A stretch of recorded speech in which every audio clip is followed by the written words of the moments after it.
예루살렘에 있는 사도들이 사마리아도 하나님의 말씀을 받았다 함을 듣고 베드로와 요한을 보내매 그들이 내려가서 그들을 위하여 성령 받기를 기도하니 이는 아직 한 사람에게도 성령 내리신 일이 없고 오직 주 예수의 이름으로 세례만 받을 뿐이더라.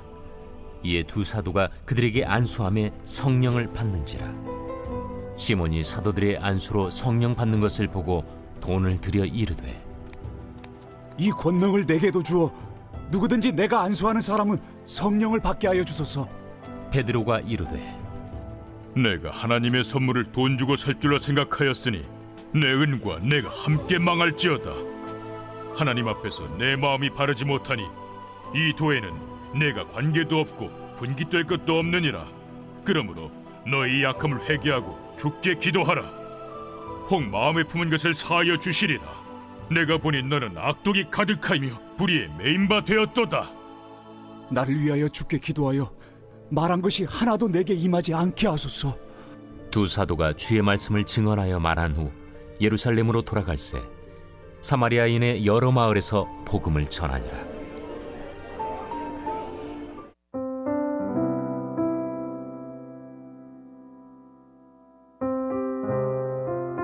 사도행전 7장까지는 예루살렘에서 유대인을 중심으로 복음이 전파되었다면 8장부터는 이러한 경계를 넘어 이방인들에게까지 복음이 확장되는 그 초입의 이야기가 시작됩니다. 8장 1절을 보시면 교회에 큰 박해가 일어나고 사도들을 제외한 예루살렘 교회의 성도들은 유대와 사마리아 땅으로 흩어지게 되었습니다. 이렇게 흩어진 성도들은 두루 다니며 복음을 전하기 시작합니다. 그중 6장에서 효율적인 사역을 위해 뽑힌 7집사 중 한 사람인 빌립은 사마리아 지역으로 내려가서 사마리아인들에게 복음을 전합니다. 그 결과 많은 사마리아인들이 복음을 믿고 예수님의 이름으로 세례를 받게 됩니다.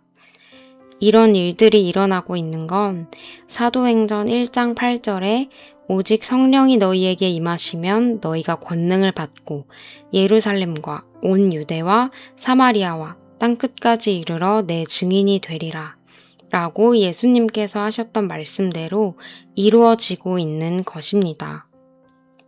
예루살렘 교회 사도들이 사마리아에도 복음이 전해졌다는 소식을 듣고 베드로와 요한을 사마리아로 보냅니다. 그런데 당시 사마리아 사람들 중에서 세례는 받았지만 16절에서 아직 한 사람에게도 성령 내리신 일이 없다고 기록하고 있습니다. 그래서 15절에서 베드로와 요한은 사마리아로 내려가서 그들을 위해 성령 받기를 기도하고 17절에서 안수함에 성령을 받게 됩니다. 그래서 이 말씀은 마치 사도들이 기도했기 때문에 성령을 받게 된 것 같은 느낌이 들게 합니다. 만약 사도들이 기도하지 않았다면 그들이 성령을 받지 못했을 거라는 생각을 하실 수도 있을 것 같은데요. 물론 사도들이 기도한 것은 아주 중요한 의미를 가지고 있지만 조금 더 정확하게 묵상하자면 16절의 헬라어 원문과 영어 번역본, 또 한글로 된 다양한 번역본들을 확인해 보면 성령이 아직 그들에게 내리지 않았다고 기록하고 있습니다. 우리는 여기서 성령을 내리는 행동의 주체가 성령이라는 것을 알 수 있습니다. 따라서 두 사도가 기도하지 않아서, 안수하지 않아서 성령을 받지 못한 게 아니라 두 사도가 사마리아로 내려오기까지 성령의 뜻에 따라 아직 성령이 내리지 않으신 것인데요. 사도행전 2장 38절을 보면 베드로가 이르되 너희가 회개하여 각각 예수 그리스도의 이름으로 세례를 받고 죄사함을 받으라.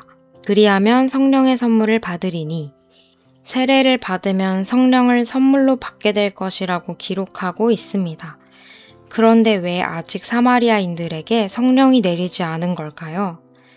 이를 이해하기 위해서 사마리아인과 유대인의 관계를 이해할 필요가 있습니다. 먼저 요한복음 4장 27절에서 제자들은 사마리아인과 말씀을 나누는 예수님을 이상히 여깁니다. 그리고 누가복음 9장 51절부터 56절에서 제자 야고보와 요한이 예수님을 영접하지 않는 사마리아인들을 하늘로부터 불을 내려서 저들을 멸하기를 원하시냐고 묻는 것을 보면 사마리아인들을 향해서 굉장한 적대감을 가지고 있다는 것을 알 수 있습니다. 이처럼 과거의 유대인들에게 이방 사람인 사마리아인들은 배척의 대상이었던 것입니다. 그래서 오늘 본문에서 두 사도가 사마리아인들을 위해서 성령 받기를 기도하고 안수한 것은 동족인 유대인들을 위해 기도하는 것과는 다른 매우 이례적인 일입니다. 따라서 두 사도가 오기까지 사마리아인들에게 성령이 내리지 않으신 것은 바로 그들이 배척의 대상이었던 사마리아인들을 위해서 기도하고 안수하기까지 성령께서 기다리신 것이라고 볼 수 있습니다. 그리고 15절을 보시면 그들이 내려가서 그들을 위하여 성령 받기를 기도했다고 기록하고 있습니다. 예루살렘에서 사마리아로 가는 길이 지리적으로 내려간다는 표현이 맞기도 하지만 이는 복음을 전하기 위해 자신을 내려놓고 낮은 곳으로 찾아가야 한다는 것을 묵상하게 하는 표현이기도 합니다. 사마리아인들을 배척하던 유대인이 그들을 위해서 낮은 곳으로 내려간 것입니다. 특히나 예수님께 사마리아인들에게 불을 내려서 멸하기를 원하시는지 물었던 요한은 이제 그들을 위해 기도하는 사람이 되었습니다. 이 모습을 보고 떠오르는 말씀 구절이 있습니다. 에베소서 2장 22절입니다. 너희도 성령 안에서 하나님이 거하실 처소가 되기 위하여 그리스도 예수 안에서 함께 지어져 가느니라. 이 말씀은 그리스도 안에서 이방인과 유대인이 함께 지어져 간다는 뜻으로 하나님께서 서로를 만들어 가시고 자라나게 하시기 위해 서로를 통해 일하신다는 것을 알 수 있습니다. 마치 오늘 본문이 사도들만 사마리아인들을 위해 수고한 것 같지만 사실은 사마리아인을 통해 하나님께서 사도들을 한 걸음 더 성장시키시는 것처럼 말입니다. 이어서 사마리아뿐만 아니라 앞으로 복음이 전해질 팔레스틴 지역이나 안디옥도 마찬가지입니다. 모두 예루살렘에서는 내려가야 하는 곳들입니다. 이처럼 낮아지는 일이 쉽지 않지만 그럼에도 우리가 포기하지 않을 수 있는 건 우리보다 먼저 예수님께서 우리를 구원하시기 위해 직접 육신을 입고 낮은 자의 모습으로 이 땅으로 내려오셨기 때문입니다. 그래서 우리도 예수님을 따라 낮은 곳으로 찾아가는 삶을 살아야 합니다. 제자들은 예수님의 제자로서 예수님이 보여주신 본을 따라 살아가는 모습을 보여주었습니다. 이는 성령을 받고 예수님의 증인이 된 자들에게서 나타난 변화입니다. 더 이상 사마리아인들을 향한 과거의 감정이 사도들의 마음을 주장하지 않았고 만민에게 복음을 전하시려는 하나님의 뜻이 그들을 주장하고 있었습니다. 그들을 나누었던 유대인, 이방인의 경계는 사라지고 이제 모두 하늘에 속한 자, 하늘의 시민이 되어 살아가는 것입니다. 여러분, 그런데 내 감정보다 하나님의 마음을 구하고 관계에서 낮아지기를 자처하며 남을 위해 썩어지고 죽어지는 일이 쉽게 되나요? 사실 마음은 원하여도 육신이 연약한 인간으로서는 이룰 수 없는 일입니다. 그래서 우리가 할 수 있는 것은 하나님 앞에 내 것을 내려놓기 위해 기도하고 성령님께 나를 내어드릴 수 있도록 하나님께 매달리는 것이 전부입니다. 우리도 때로는 공동체 안에서 유대인과 이방인의 경계가 나뉘어 어려움을 겪는 것처럼 하나 되지 못함으로부터 오는 어려움을 경험합니다.